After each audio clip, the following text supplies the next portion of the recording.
اس سورہ مبارکہ کو دو حصوں میں تقسیم سمجھیے. ویسے تو یہ کہ رکوع آئیں گے، پارے بھی بدلیں گے اس میں، لیکن حصے دو ہیں. پہلے حصے میں اصل روح سخن سابقہ امت مسلمہ سے ہے، یہود سے، بنی اسرائیل سے. دوسرے حصے میں اصل خطاب موجودہ امت مسلمہ سے ہے، امت محمد سے صلی اللہ علیہ وسلم. پہلے حصے میں 18 رکوع ہیں لیکن آیات 152 ہیں.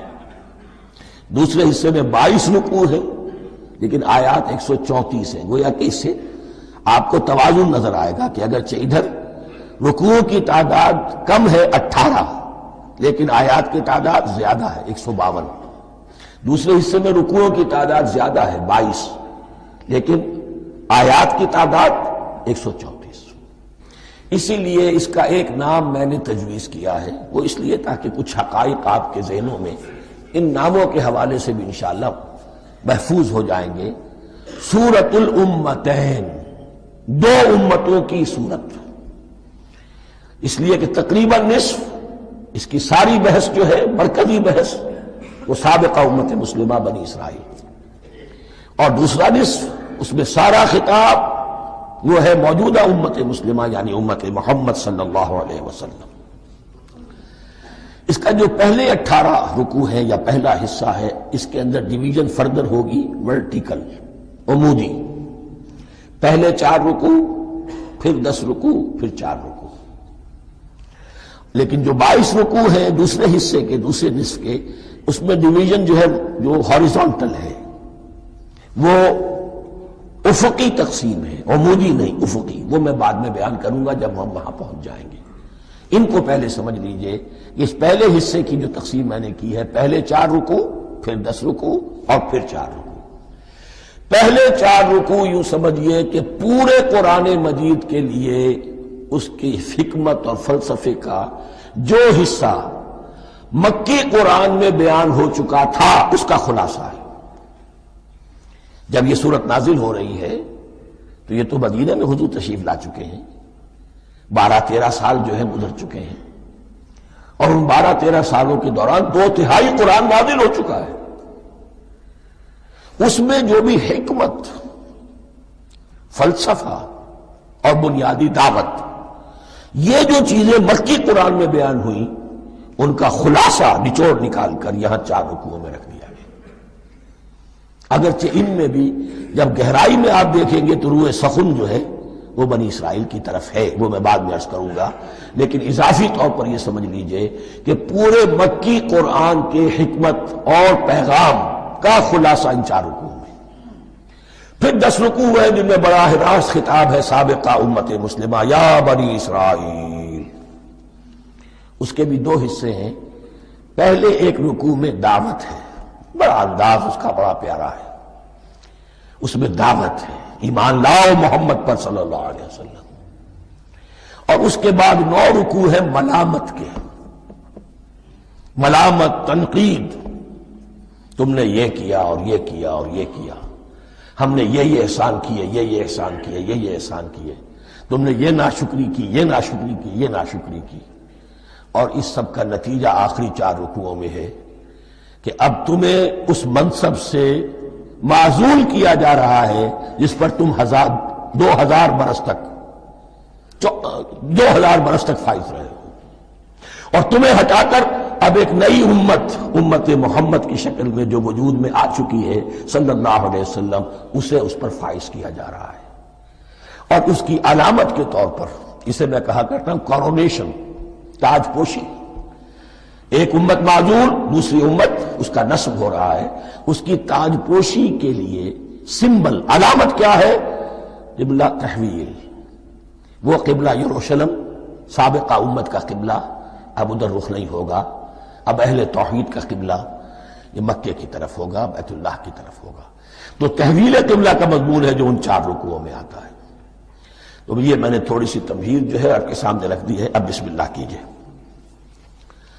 بسم اللہ الرحمن الرحیم. الف لام میم.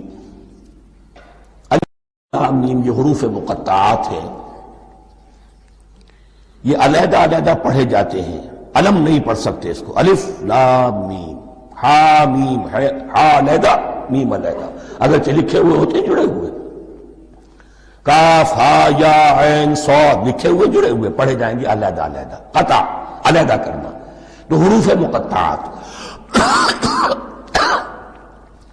ان کے بارے میں ایک بات تو جو ہے اجماعی ہے، سب کے نزدیک مسلم ہے، ان کا کوئی حتمی مفہوم اور ان کے حتمی معنی کسی کو معلوم نہیں سوائے اللہ اور اس کے رسول کے۔ اس معنی میں یوں بھی کہا گیا یہ کوڈ ورڈز ہیں، جیسے کہ کوئی میسیجز جو ہیں ادھر ادھر بھیجے جاتے ہیں، سیکرٹ میسیجز، تو کچھ کوڈ ورڈز ہوتے ہیں جس سے سمجھ میں آتا ہے کہ یہ بات واقعتاً صحیح سورس سے آ رہی ہے، واللہ عالم، لیکن اس کا کوئی مفہوم اور اس کے معنی جو ہیں وہ اتفاق اس پر ہے، اگرچہ بعض حضرات نے کچھ اپنی سی کوشش کی ہے، کچھ مفہوم جو ہے بنانے کی، وہ اپنی جگہ پر ہے، لیکن یہ کہ کسی حضرت عبداللہ ابن عباس رضی اللہ تعالی عنہما نے بعض ایسی کوششیں کی ہیں، لیکن ان کی رائے کو بھی ان کی ذاتی رائے سمجھا گیا ہے، امت نے اسے قبول نہیں کیا۔ اجماع اور کنسنسس اسی پر ہے کہ اس کے معنی اور مفہوم کسی کو معلوم نہیں سوائے اللہ اور اس کے رسول کے۔ البتہ بعض چیزیں ایسی ہیں کہ وہ اگر نوٹ کر لی جائیں تو شاید آئندہ ہے اس میں کچھ راز کھلنے کے امکانات پیدا ہو جائیں۔ دیکھیے عربی زبان کے جو الفابیٹس ہیں ان کی تعداد 29 ہے یا 28 ہے، میں بتا چکا ہوں، الف اور حمزہ کو ایک سمجھے تو 28 ورنہ 29۔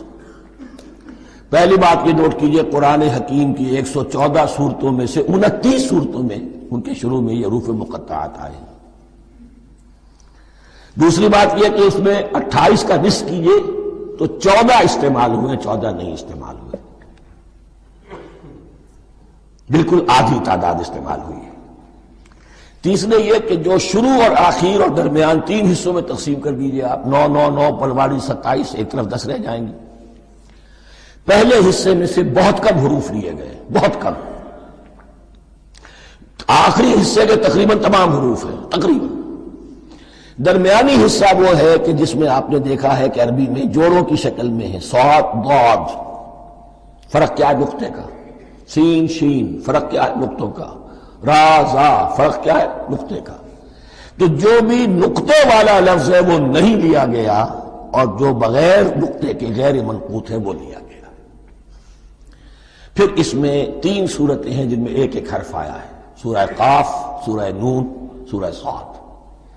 پھر صورتیں ہیں جن میں 2 2 آئی ہیں، جن میں 3 3 آئے ہیں، پھر 4 4 آئے ہیں، 2 ہی صورتیں ہیں جن میں 4 4 ہیں، اور 2 ہی صورتیں جن میں 5 5 ہیں۔ تو یہ ہے صرف یوں سمجھیے کہ اعداد و شمار۔ اس کے حوالے سے کچھ آدمی غور کرے تو شاید کوئی بات نکلے، باقی وہ مثال میں آپ کو بتا دیتا ہوں کہ حضرت عبداللہ ابن عباس نے ایک رائے ظاہر کی کہ الف لام میم در حقیقت ایک جملے کا خلاصہ ہے، انا اللہ اعلم۔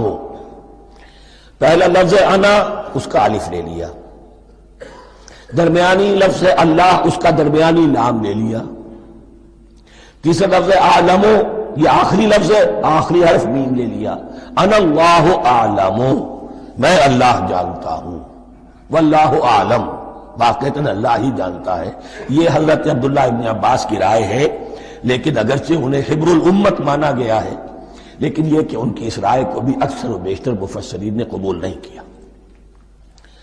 اب جو پہلے 2 رکوع ہیں اس سورہ بقرہ کے، ان کے بارے میں تعویل عام اور تعویل خاص کا ایک بڑا بنیادی فرق ہے جو نوٹ کر لینا چاہیے۔ جس وقت یہ سورت نازل ہو رہی ہے، میں عرض کر چکا ہوں کہ 12 سال ہو چکے تھے حضور کو اپنا فریضہ نبوت و رسالت ادا کرتے ہوئے۔ ایک جماعت اچھی بھلی تیار ہو چکی تھی جنہوں نے حضور کی دعوت پر لبیک کہا، ایمان لائے اور آپ کی تعلیمات پر عمل کیا۔ وہ ایک گروہ موجود تھا، یہ ابو بکر ہے، یہ عمر ہے، یہ عثمان ہے، یہ طلحہ ہے، یہ زبیر ہے، یہ عبد الرحمن ابن عوف ہے، یہ مصعب بن عمیر ہے، دیکھ لو۔ اور ایک گروہ وہ تھا کہ جو حق کو جان کر پہچان کر محض اپنی ضد اور حق درمی کی باعث وہ کفر پر آ گیا تھا۔ اور اب ایک تیسرا گروہ پیدا ہو رہا تھا مدینے میں آ کر، وہ ابھی ایمبریونک سٹیج میں ہے، کہ جو داعی ہے، مدعی ہے کہ ہم مانتے ہیں لیکن حقیقت میں نہیں مانتے۔ یہ 3 قسم کے گروہ دنیا میں ہمیشہ پائے جائیں گے، ہمیشہ۔ اب اسے میں اس کو لا رہا ہوں تعویل عام کی طرف. جب بھی کبھی کوئی دعوت اٹھے گی انقلابی، ایک ہوتا ہے واعظ و نصیحت، ٹھیک ہے، جس نے بھی فائدہ اٹھایا اٹھا لیا. ایک ہوتی ہے دعوت انقلابی. وہ انقلابی دعوت کا ہدف ہوتا ہے نظام کو بدلنا. نظام بدلتا ہے تو ظاہر بات ہے کہ جو لوگ اس نظام میں جن کے ویسٹڈ انٹرسٹ ہیں اور جن کو پریولیجز حاصل ہیں، جن کے مفادات ہیں، وہ تو لازماً اپنے نظام کا تحفظ کریں گے. ٹکراؤ ہوگا، تصادم ہوگا. تصادم میں جانی نقصان بھی ہوگا، مالی نقصان بھی ہوگا. یہ گویا کہ کسی انقلابی دعوت کے لوازم ہیں. اگر یہ شاید نہ ہو تو ان دعوت انقلابی ہے ہی نہیں. اس اعتبار سے ہر انقلابی دعوت کے جواب میں تین طبقے پیدا ہو جاتے ہیں. ایک وہ کہ جو اس دعوت کو قبول کرتے ہیں دیانت کے ساتھ، خلوص کے ساتھ، اخلاص کے ساتھ، اور پھر پوری جوان مردی کا ثبوت دیتے ہیں. ہر چہ بعد آباد، اب جو آئے سو آئے، جان دینی پڑے حاضر ہیں، مال دینا پڑے حاضر ہیں. کوئی تکلیف آئے، کوئی مشقت آئے، کوئی مصیبت آئے، کوئی قربانی کرے، حاضر. جب پکارا گیا واپس نہیں پھیرا کوئی فرمان جنوں کا، اور تنہا نہیں لوٹی کبھی آواز جرس کی. خیریت جا راحت تن صحت داما، سب بھول گئی مصلحتیں اہل ہوس کی. ایک وہ لوگ ہوتے ہیں، ایک وہ لوگ ہوتے ہیں کہ جو اڑ جاتے ہیں ضد پر، ہٹ درمی پر، ماننے کے باوجود، جاننے کے باوجود کہ بات تو ٹھیک ہے جو کہہ رہے ہیں. کیسے مان لیں؟ ہماری سیادت، ہماری چودراہٹ، ہمارے مفادات، ہمارے یہ ساری چیزیں ان سب کے اوپر زد پڑ رہی ہے. یہ لوگ اڑ جاتے ہیں اور پھر کوئی دعوت، کوئی نصیحت، کوئی مزید افہام و تفہیم ان کے حق میں مفید نہیں ہوتی. اس لیے کہ صحیح بات ہے جو کہتے ہیں کہ سوتے کو تو جگایا جا سکتا ہے، جاگتے ہو کیسے جگائیں؟ کوئی سویا ہوا ہے تو آپ اسے جگا دیں گے. جو جاگا ہوا ہے لیکن وہ بنا ہوا ہے، وہ اٹھنے کو تیار ہی نہیں ہے، تو آپ کیسے اٹھا دیں گے اس کو؟ تو جو لوگ جان بوجھ کر حق کو پہچان کر رد کر دیتے ہیں، پھر ان کے حق میں کوئی دعوت، کوئی نصیحت، کوئی تبلیغ، کوئی انذار، کوئی تبشیر مفید نہیں ہوتی.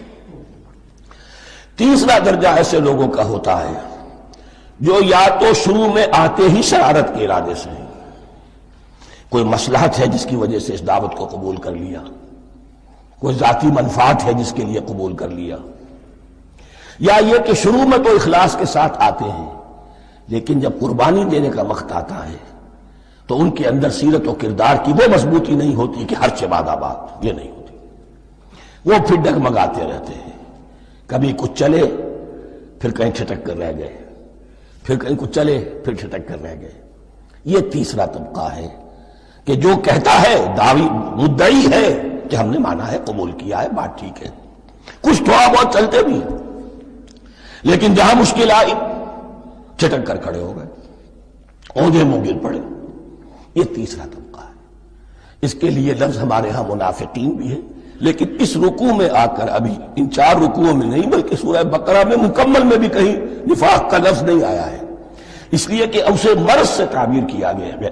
یہ مرض ہے ایک، اور اس مرض کے ذریعے سے لوگوں کے اندر جو ہے وہ ایک نفاق کا بیج پڑ رہا ہے، جو ظاہر ہوگا تو منافقت پوری کی پوری کھل کر سامنے آ جائے گی. روگ ہے انسانی شخصیت کا. اس حوالے سے وہ تیسری، اور یہ چونکہ اہم ترین حصہ تھا اور یہ مرض اب شروع ہو رہا تھا، مدینے میں، مکے میں نہیں تھا، لہذا زیادہ تفصیل سے اس کے بارے میں گفتگو ہوئی. اب ان 2 رکنوں کا سلسلے وار مطالعہ انشاءاللہ اس دوسری نشست میں کریں گے. دوسری نشست سے مراد یہی ہے ابھی